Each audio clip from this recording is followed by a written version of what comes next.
It's me, the D-O-double-G. Welcome to the Eden Army Podcast with your host tonight, Pete Robert Tucci. Ladies and gentlemen, boys and girls, this is indeed the Eden Army Podcast, and I'm your host for this evening, Pete Robert Tucci. We've got a lot going on. If you guys are tuning in on any of the other platforms, we primarily stream on a platform called kick.com. And that's where you're going to see most of our chats happening. Unfortunately, StreamYard doesn't quite integrate with Kick yet, so we're working out the details. But if you really want to see the chat that's going on with the number of people that are over on Kick, make your way over to kick.com. And also, guys, just if you would, find us on Facebook, YouTube, that X thing, Instagram, Rumble, and like, subscribe, and do whatever the algorithm gods like you to do. Look, we got a bunch of people in the house. We got Ed in the house. Denise is in the house. Battle Known finally leveled up to 5, I see over on Kick. Let me look over here on comments in there. Will and Larry are over there on, looks like YouTube. So good to see you guys over there. And don't forget, guys, just like we always do, we'll go to intermission at some point, and then we'll primarily do our stuff over on Kick. Sandra Davis, good to see you. Sandra, I'm going to put a post in here because I want to get you over to kick.com because you're going to miss a lot if you're not over there. You're going to be like on a desert island by yourself on YouTube and Facebook, if not. But I'll put that in there, and if you feel obliged, you can go ahead and meet us over there on Kick. Chrissy's in the house. Mama Teresa's always in the house. My brother from Browner Mother, Javi's in the house over on Kick. Of course, Russ is always in the background making things happen and stuff like that. So we certainly do appreciate him. And I think he had a pretty good birthday the other night, thanks to you guys.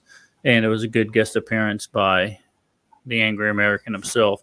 Terry, always in the house. She's bright and early. I got to type something first inside a Kick before Terry even starts chiming in, thinking that she'd missed the podcast. So that's how I let her know. Will says I need to keep my pants on. Well, you got to have them on to keep them on, Will, over there on YouTube. So, guys, we got a lot going on. We're going to talk about one thing in particular, and that's going to be the vice presidential pick by Kamala Harris. And I'm going to ask the question, is this the most divisive? Is this the most dangerous political duo in American history? I don't know. You tell me. But that's one of the things we're going to talk about tonight. But as usual, guys, we got to pay some bills, and we got to get you guys signed up for Troy's Gate in October. So let's run that promo real quick.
Yeah, like I said, that's going to be a great experience for you guys.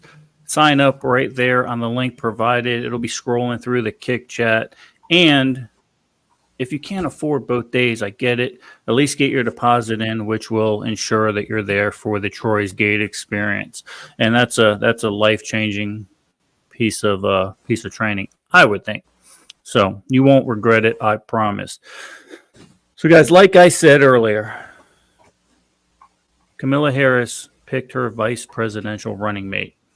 She picked a cat named Mr. Tim Walz, who's the governor of Minnesota. This pick excited most Republicans, who originally felt like Josh Shapiro would have been a much harder running mate to deal with. Well, certainly he's smarter. Certainly he's more moderate, right?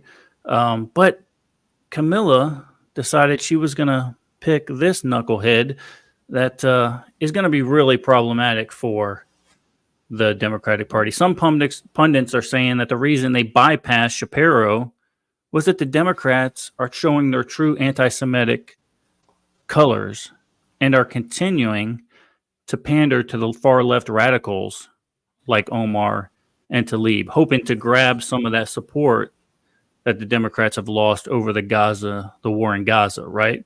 So that's probably one of the reasons why she didn't pick Shapiro. So what did Donald Trump say about this vice presidential pick? Donald Trump says Tim Walz could be the worst VP in history, even worse than dangerously liberal and crooked Kamala Harris. He's that bad. He'll unleash hell on earth and open our borders to the worst criminals imaginable. He's going to go ahead and rubber stamp the green new scam, he says, and light trillions of dollars on fire. So, and I can't, and honestly, I've done a lot of research on this guy since she announced him. And tell me in chat what you guys think about this cat, because I don't know too much about him, but I'm certainly learning a lot. Hey, Steve, good to see you over there on YouTube. JD Vance had a number of things to say about the pick. The biggest thing, what he says is the biggest problem with the Tim Walz pick is not Tim Walz himself. It's what it says about Kamala Harris. That when given the opportunity, that she's going to bend the knee to the most radical elements of her party. Nancy Pelosi, on the other hand, was trying to run from the fact that Tim Walz is such a radical, that his record is so far left, it's despicable, and she's trying to paint him as a moderate. He is certainly not a moderate, not even close, just from the little bit of research I've done about this guy. So let's talk about Nancy Pelosi says he's moderate. Let's see what his moderate policies say. What did he do in Minnesota? He wants driver's license to all illegal aliens. He wants to make Minnesota a sanctuary state. He's so pro-abortion that even Nancy Pelosi asked him to tone down his pro-abortion stance. This guy signed legislation that allowed a child to be aborted up until the very second of birth. Up until the very second of birth. Without reason, without harm to the mother, without anything else. No, the doctor or the mother don't need a reason. All they say is, I want to abort this baby 5 minutes before it's born.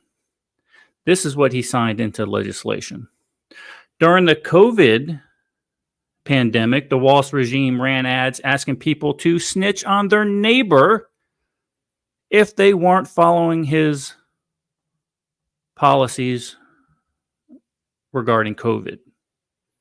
He passed legislation. This is a guy that calls J.D. Vance weird, by the way. Tim Walz passed legislation to put tampons in elementary school boys' bathrooms. That earned him the nickname of Tampon Tim. If you don't believe me, watch the clip.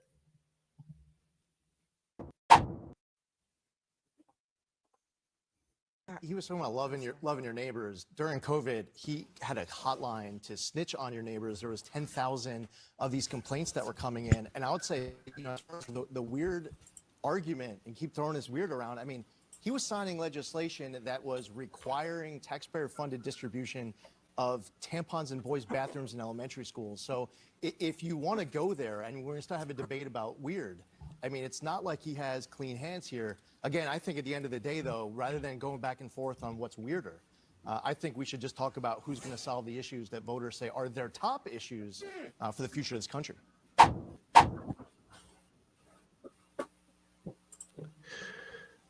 Tampon Tim. There you go. Tampons in little boys' bathrooms. He passed, the other thing, Russ. This is Russ Sawyer, everybody. Welcome, Russ. He's my right-hand man. He's the guy that hits all the buttons in the background. He produces this show. He keeps me on track. And without him, I would just be floundering like I normally do. So let's talk about more about Tim. And Russ, chime in whenever you want. Maybe you love this guy. Maybe you hate this guy. Maybe I don't know what's going on. But this guy also passed legislation that gave puberty blockers to 12-year-olds and prepared them for gender reassignment surgery.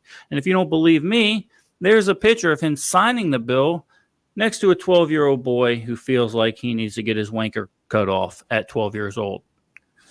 And J.D. Vance is the weird one. J.D. Vance is the one that, because he harasses Kamala Harris on Air Force Two, he's just hilarious. Weird. Absolutely hilarious. And guys, just a reminder, during the 2020 riots, Tim Walz refused to call in the National Guard, and he went on to this day to even say that the protest was needed, and it was a mostly peaceful protest.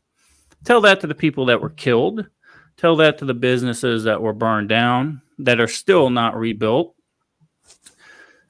I don't know. The more I find out about this guy, and I don't know, Russ. I don't know. It could very well be the wackiest thing I've ever seen in my life. So, I think it just. I think they have realized that Trump's probably going to win this thing, both in the electoral and in the popular vote, and they are throwing up anything and everything in order to just cause hate and discontent. So when that happens, they can say, see, we told you this was going to happen. And then they'll spend the next 4 years blaming Trump for all the economy and everything that's going bad. That's just Russ's 2 cents. Yeah, and they could be throwaway candidates, knowing that Trump is going to run away with this thing. And the fact of the matter is, if these candidates lose this election cycle, the Democrats, they're not going to be around in 4 years. Everybody's going to forget about them. So why put your best and brightest up? Maybe that's one of the reasons why this pick is it's just so odd to me. But according to him, Russ, he's a war hero, this Tim Walz guy. He was a member of the National Guard for 24 years, I believe. But what did he do? What did he do when his platoon was getting ready to go to Iraq to go fight a war? He abandoned his platoon just days before going to Iraq, leaving them to go to war without him. And that earned him another nickname, which was called Tim A. Walz. So, not quite sure. And that really touched a nerve with our Republican vice presidential candidate, J.D. Vance. And he had this to say.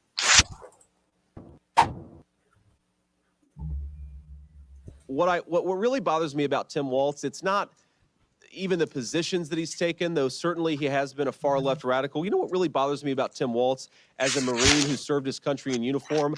When the United States Marine Corps, when the United States of America asked me to go to Iraq to serve my country, I did it. I did what they asked me to do it, and I did it honorably, and I'm very proud of that service.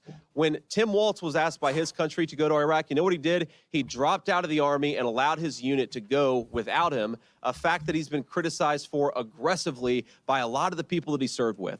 I think it's shameful to prepare your unit to go to Iraq, to make a promise that you're going to follow through, and then to drop out right before you actually have to go. I also think it's dishonest. Something, again, if you guys ever get an opportunity to ask Tim Walz or Kamala Harris some questions, he made this interesting comment that the Kamala Harris campaign put out there, and I bet they're regretting they put it out there now, because he said that and he was making a point about gun control, he said we shouldn't allow weapons that I used in war to be on America's streets. Well, I wonder, Tim Walz, when were you ever in war? What was this weapon that you carried into war, given that you abandoned your unit right before they went to Iraq, and he has not spent a day in a combat zone? What bothers me about Tim Walz is the stolen valor garbage. Do not pretend to be something that you're not. Hope woke up like many of you did 5 weeks ago and said, Dad, you're the only person I know who's in elected office. You need to stop what's happening with this. I'll take my kick in the butt for the NRA. I spent 25 years in the Army and I hunt.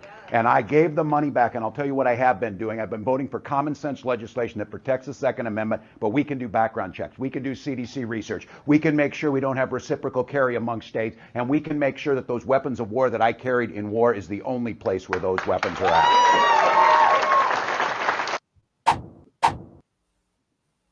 So that really struck a nerve with J.D. Vance, obviously, who actually went to war in Iraq as a Marine. All right, he worked his way through Yale, coming from very meager beginnings, which I don't know if you guys had seen that movie he had on Netflix, but it was pretty darn good. Hillbilly Elegy or something like that. It was really good. Yep. But it gives a little bit of insight about the guy and his upbringing. And, the funny thing is the Democrats are blasting him because he went to Yale, because he went to an Ivy League school. Yeah, but he worked his way through it. He wasn't given anything. He busted his ass. The guy went to war. He paid for his tuition for the most part with his GI Bill. It's just it's nuts to me. But Russ, they say, look, how do you know that this duo is going to pander to the far left radical agenda? How do you even know that? Well, look at what Tim Walz did when he was the governor of Minnesota, when he was doing a press conference. Cue up flag 5. Oop, my bad. I think we need to push back on this. There's no guarantee to free speech on misinformation or hate speech, and especially around our democracy. So, and that's what he feels. That's what he feels about free speech. Let's see what he thinks about pandering to the radical left. Ready. Whoa, wait a minute.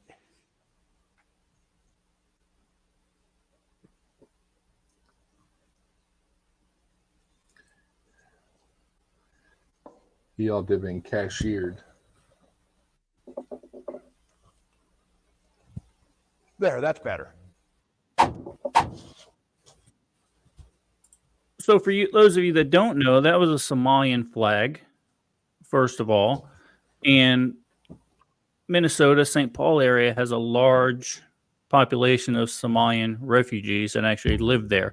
As a matter of fact, I've told this story on the air before when me and my friend Javi were in the Mall of America, and security said that they couldn't guarantee our safety because Javi had an American flag on his T-shirt. So they wanted us to leave because they couldn't guarantee our security in the Mall of America in Minnesota under the reign of Tim Walz as governor. So this is what Minnesota has become. And we're not even going to talk. I had a whole thing queued up for the 2020 riots and the way he reacted to those and the way his wife reacted to those riots, how she enjoyed the smell of the burning tires because our country needed this kind of mostly peaceful protest. It's crazy. And that's the thing. Well, I noticed too that it is raised. The Will Over and Kick says, that Somalian flag actually was a little bit higher than the American flag, which is a violation of code of conduct. Also, when we talk about stolen valor actually is a federal offense and comes with a penalty of a year in prison. So don't say you went to war. Don't say you used the AR-15 in war when you bailed out on your entire platoon after you trained them to go fight for our country. Whether you agree or disagree with that war in Iraq doesn't matter. You don't leave your platoon. You don't leave your boys behind. It's not something you do. You suck it up and you go take care of them. So that's crazy to me. Yeah, that one sticks in my craw. Yeah, and that sticks in a lot of veterans' craw, you know, and any veteran that right now would vote for this guy. Look, I know Russ. I'm sorry. I know we're still on Facebook, and I know we're still on YouTube. I apologize. We haven't gone Don't over to care. Kick exclusively yet. But if you're a veteran and you fought for this country and you vote for this guy, you are a piece of shit. That's it. Absolutely. Hands down. You're in violation of your oath, and you take that, do with it what you will. Facebook and YouTube, don't care. Okay. Sandra said over on YouTube that there was a third attempt on Trump's life today. I didn't see anything in the news cycle about that. 2 out of 3 were caught in time, she says. I'm going to research that a little bit. If anybody has a link to another assassination attempt on Donald Trump, I'd like to see that so we could talk about that over on Kick. So, I say, Pete. Absolutely. Rusty, you know, everyone says, you know, Pete, how do you know this guy's a socialist? I know. Look, why do you keep talking about the Democratic Socialist Party? Why do you keep calling them that? This guy is a socialist, hands down. And don't take my word for it. Look at clip 6. But we can get out there, reach out, make the case. And for one thing, don't ever shy away from our progressive values. One person's socialism is another person's neighborliness. Socialism is neighborliness. No, Yeah. no, it's not. Tell me one country where socialism was good for anybody other than the people that are up top of the higher echelon of the political parties. Tell me. No country. And the argument from the Socialist Democratic Party is, well, that's just because socialism wasn't implemented right, because we stood in its way. That's their argument. That's actually what their argument is. Now I'm looking at the Kick chat here. He says he sent it to me a little while ago on Instagram. A cop climbed up onto the roof and ran away and hid behind his car. Wasn't that the newly released body cam footage from the original assassination attempt? I don't think that was a new attempt. I agree, Larry. That guy is a huge steaming pile of shit emoji. Yeah, absolutely. So look, politics aside, I know I get into politics a lot because it is in that cycle. And look, we gotta know who our enemy is. And unless you watch what's going on in politics, you don't realize how bad these people really are. So politics aside, in my opinion, and you guys tell me once we get over to Kick, is this the most dangerous presidential ticket? I think it is. I think it's the most dangerous presidential ticket I've ever seen in my lifetime. And I can only hope that these elections are fair and the Democratic Socialist Party doesn't find a way to cheat their way to victory. Now, they're already claiming, the Democrats are already setting it up, saying that if Trump doesn't win, there's no way in hell there's going to be a peaceful transfer of power to Kamala Harris. They're already setting the stage for civil unrest. They're already setting the stage for doing whatever they do to sway this election one way or the other. So, hi, Kelly, Meta, how you guys doing over there on Kick? So, look, I'm not saying get up on a tower, you know, and get dialed in for yardage or anything like that. Don't get me wrong, because regardless of how all this turns out, just be ready. Be ready with your normal preparations. Be ready to have your plan, whatever your plan may be. Make sure your mutual assistance group is on the same page as you. And if they're not on the same page as you, find a new damn group. They're out there. Or guess what? Form your own and surround it with trustworthy people. Something I've been considering here lately. So, but again, you guys are going to be ready, and we're going to give you all the training we can possibly give you to make you ready for this kind of thing. So, and one of the opportunities where you can get a boatload of training for a reasonable price is over there in Harmony, North Carolina at the Fallout event. You know, Russ, T made a promo video not too long ago. Can we get that queued up real quick? Let's do that real Sure, quick. whenever you're ready. I spent my first 15 years trying to get out of the woods because I thought it was horrible. And I spent the next 20 years trying to get back.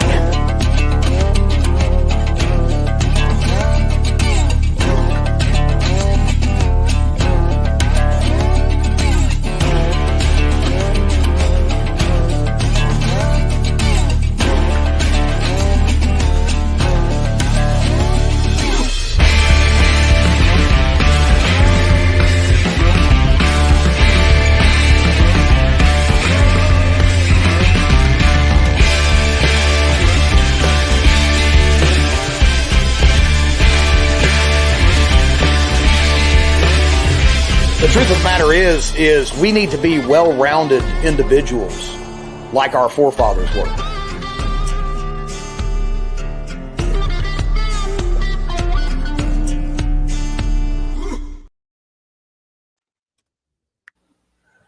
There you go. I love Fallout. Mountain readiness. He is working Fallout. He is working on another video for Fallout, but between Amber and his multitude of jobs and the goats are keeping him kind of busy. Yeah, that guy's working his butt off, and plus he's on like a 72-hour fast or something like that. Which last night on Chris's podcast, we were all talking about food, and I was cycling through my phone to find as many food pictures as I could send him while he's in the middle of the broadcast. Which I could see as soon as it came through, he just looked at me and he's like, "This guy is such an asshole. I should have never gave him my phone number." So good stuff. Can you send me a link for the basic pistol deposit via text or messenger, please? Absolutely. As a matter of fact, Will, if you cycle up, are you talking about the basic? Will, are you talking about the basic picture class at Fallout that I'll be teaching? Or are you talking about the one you've already signed up for? So let me know, and then we'll make it happen. I will be teaching a class at Fallout, which will be a really super basic pistol class. Of course, we can't shoot there at Fallout. We need to go to Troy's Gate to make that happen. But we will be going over the fundamentals of basically handling a firearm. And I might even throw in a little bit of real basic CQB stuff that we can go through the motion and learn how to deal with some of the angles and stuff like that. So, yes, Will, you did pay for the Troy's Gate already. Well, I'll be honest with you. Yeah, let's talk. We'll talk. We're thinking about EA1. Chrissy asked is going to be a ladies only. I think we're going to do a couple of days. We'll do a ladies only one day, and then we'll figure out if we can't do a whoever wants to on another day. We'll leave that up to T. You know how I am, guys. I like to stay at my table and hide and let the other people teach the classes, but he is tapping into a little bit of my teaching ability at this particular Fallout. We'll see how it goes. Russ, we did a thing last week, and I think it was a pretty big success. Where I kind of go ahead. You deleted it. I sure did. Did. Hold on. No, I got it. Yeah, I know. So, what did you guys in the chat, folks? What did you guys think of the Eden Extras last week? Tell us what you think. And here we're gonna sit here and play this week's.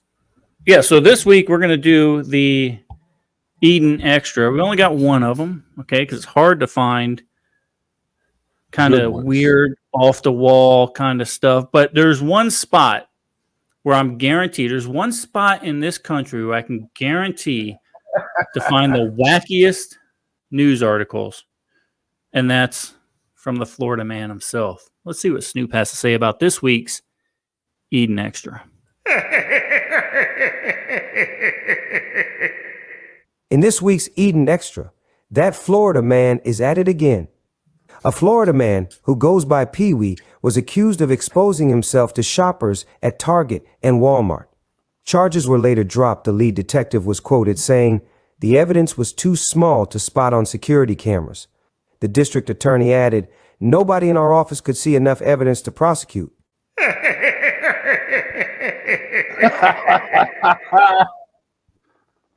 So look, if my name is Pee Wee, I'm certainly not going to be exposing myself to people in Walmart and Target and Burlington's. All right. But Florida man, Pee Wee, was, I guess, arrested finally after they were able to zoom in and find the evidence they needed to show that he certainly did expose himself. And lived up to his name. He lived up to his name, Pee Wee. You know, when I played football in high school and after high school, the biggest guy on the football team, we always nicknamed him Tiny. So when I'm reading this article, I'm like, Pee Wee, okay, he's exposed himself. Maybe it's one of those weird, ironic things. No, apparently he lived up to his reputation as being Pee Wee. So don't do that. Cheese Doodle says, Blew that whole stereotype out the water, didn't he? Exactly. So, guys, we've done our mandatory half hour over on Facebook and YouTube. And I'm sorry, Sandra, if you couldn't get over to